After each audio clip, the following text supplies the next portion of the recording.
So how did you get into pet rescue? I did something very anti-American. Okay. I owned a business. I started making a lot of money. I was Social Tees was a fundraising business. I used to make T-shirts that children would sell all over the country to raise money for charities with.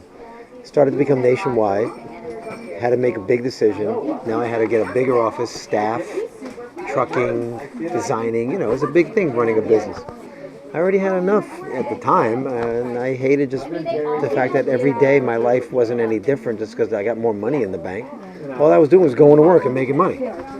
So I started rescuing animals at work because it made it more interesting to go to work.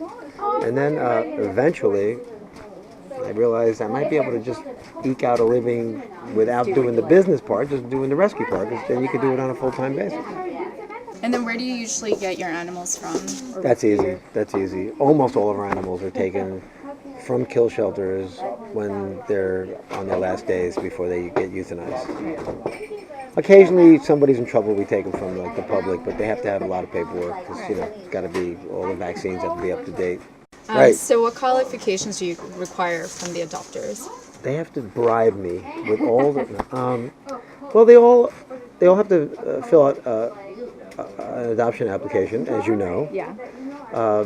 We now do, of course, home checks. We check their landlord or business or building manager and make sure that they're allowed to have pets. If they have already existing pets, we have to call their veterinarian, see if they're responsible owners.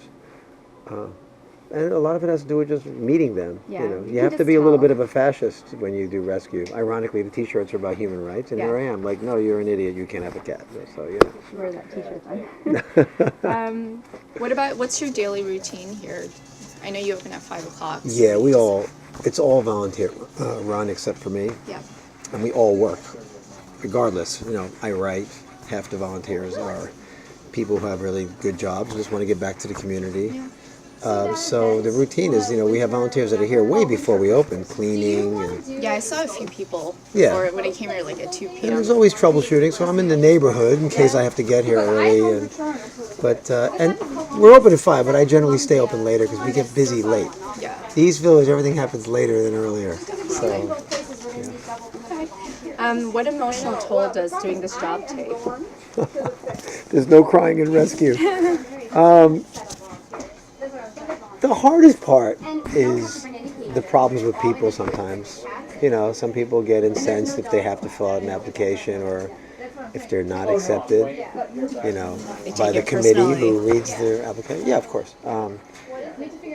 Animal-wise, it's better to do it than not do it. Yeah. You see a lot of tragedy when you go up there to those pounds where they have all the animals or, death row.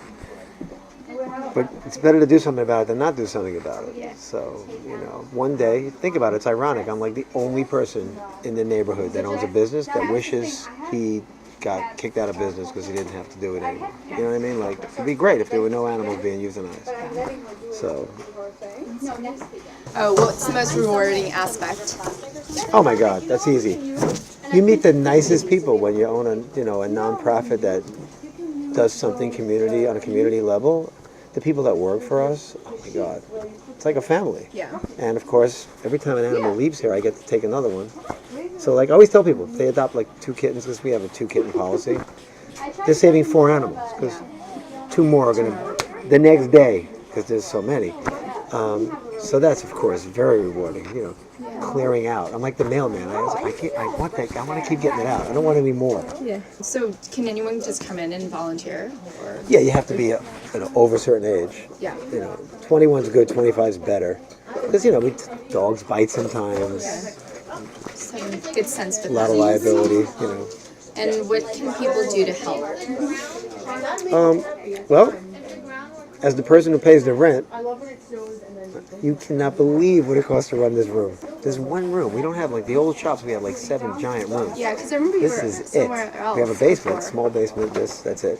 It's so we're always asking people to help donate funds only because the rent's $3,500, but with insurance and dog boarding and vet bills and utilities, it's well over $10,000 a month just for this room. It's amazing. I don't even know how I do it, but we do it every month. So yeah, I mean that's obviously the most important thing. Our books are open because we're a nonprofit. They know where the money goes. Yeah. I pay myself minimum wage for the last 20 years. Right. That's it. I'm the only person on salary. My name's Robert Shapiro, and I run Social Teas Animal Rescue.